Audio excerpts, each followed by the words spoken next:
جمعیت کیا ہے؟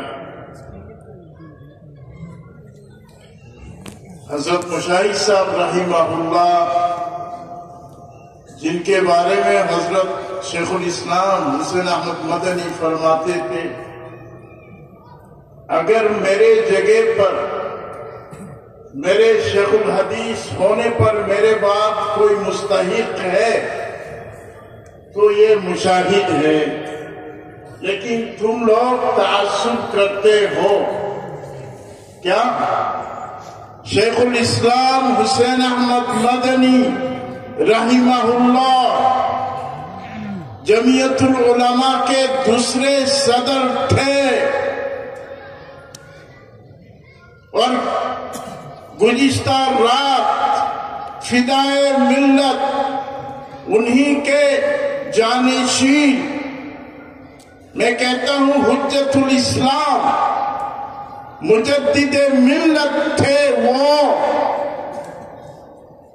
لیکن افسوس کی بات یہ ہے، ہم مسلمان اپنے ائمہ کو، اپنے مقتدا کو،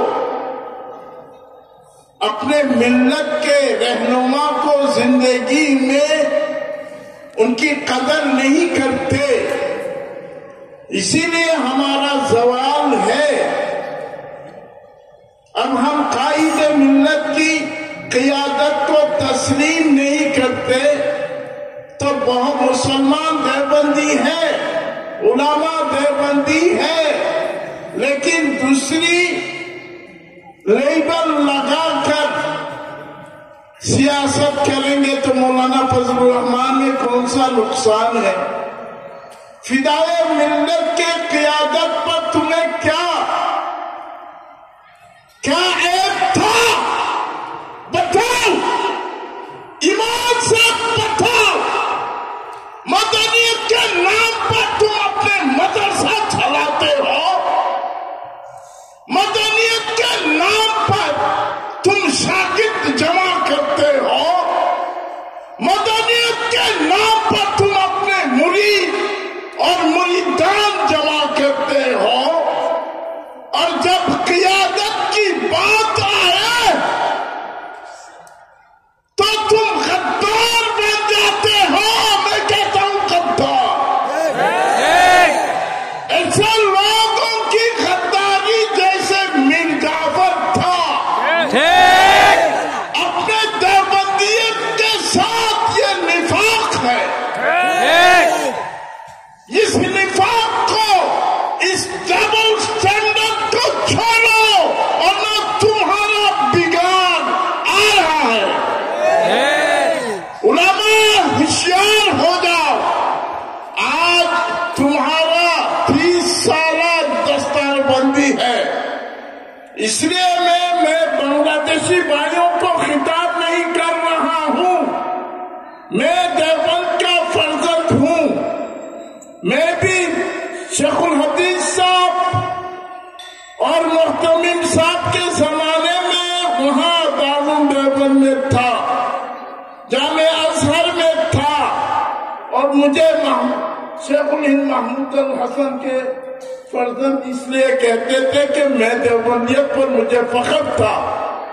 میں مصری علماء سے اپنے اکابر کی شان بیان کرتا تھا تو مذاق میں کہتے ہیں یہ چھوٹا شیخ الہند ہے۔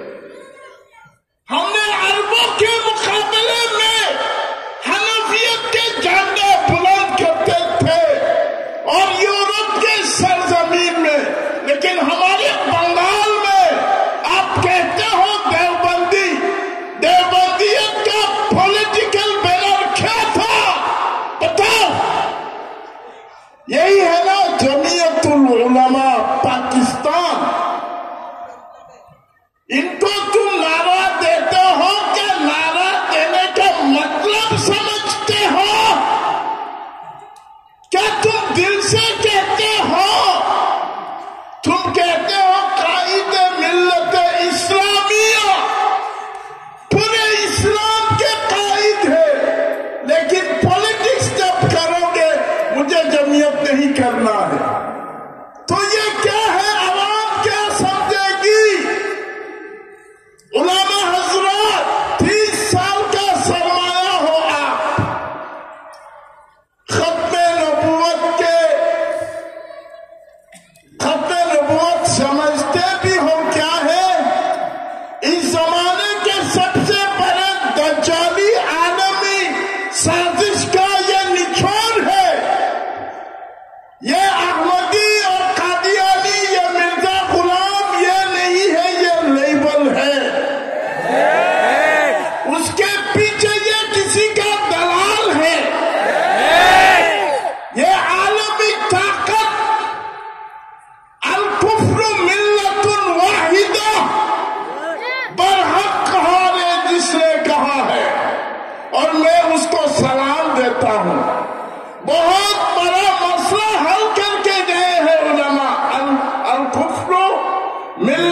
واحدہ.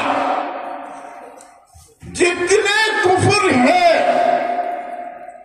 وہ ایک کنٹری، جیسے میرے دوست میرے یار مفتی زہیب اقبال نے کہا، امریکہ کا پالیسی ایک ہے، رشیا کا اس کا خلاف ہے، لیکن اسلام کو دباؤ تو یہ ایک بن جاتے ہیں. یہ ہے اس کا مطلب. تو جتنے فتنے ہیں اس کا جڑ ایک جگہ ہے. یہودیت سے نکلی ہے شیعیت. یہ قادیانی بھی شیعوں سے بھی بدتر بنا کر انگریزوں نے، اور اب امریکہ انگریزوں کا باپ ہے، سب نے مل کر یہود کے کیپٹل ٹیل اویو میں اس کا آفس ہے.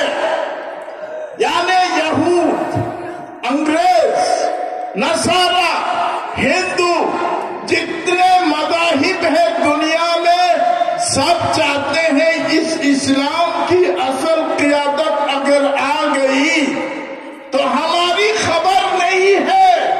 ترکوں نے 1200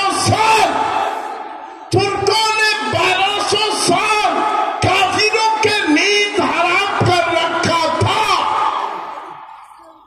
تو شیعوں کو استعمال کیا، شیعوں اور ترکوں کو لڑایا. اور نہ یورپ کا ایک بادشاہ کہتا ہے کہ اگر شیعوں نے ہمیں مدد نہ کیا ہوتا تو ترک ہمارے پورے یورپ میں قابو کر لیتے. قبضہ. تمہارا انگلینڈ، تمہارا فرانس، تمہارا اٹلی، تمہارا جرمنی، تمہارا سوئٹزرلینڈ، سب سنی، حنفی، نقش بندی. یہ ترک ہے کیا؟ دنیا میں سب سے کٹر حنفی ہے. وہ کہتے ہیں قدوری شریف، وہ کہتے ہیں اصول الشاسی شریف، وہ کہتے ہیں نور العزا شریف. جب میں ان سے ملا، ان کا یقین اور ان کا جو ماتوریدی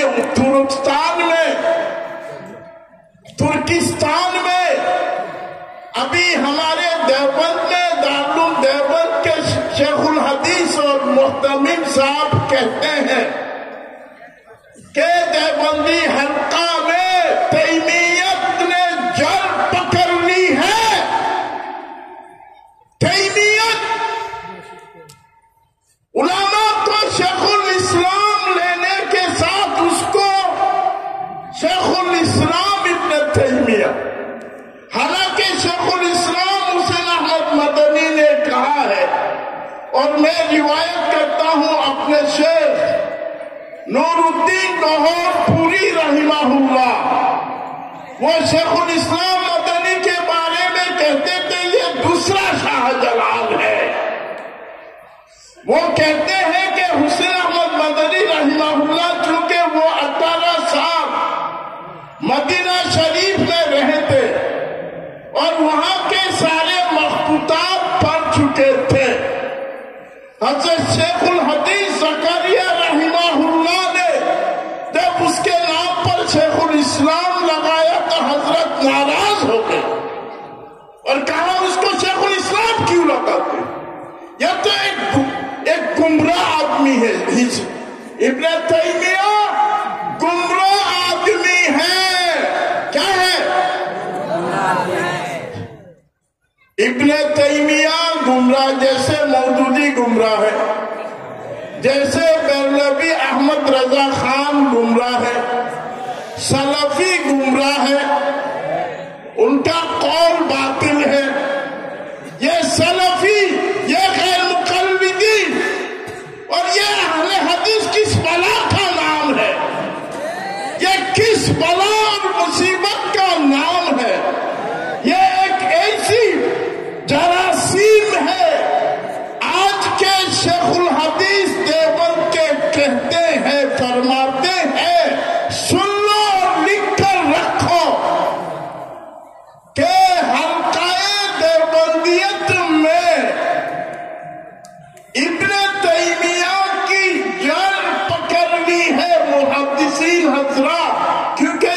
تیمیہ ایک مجسمہ ہے.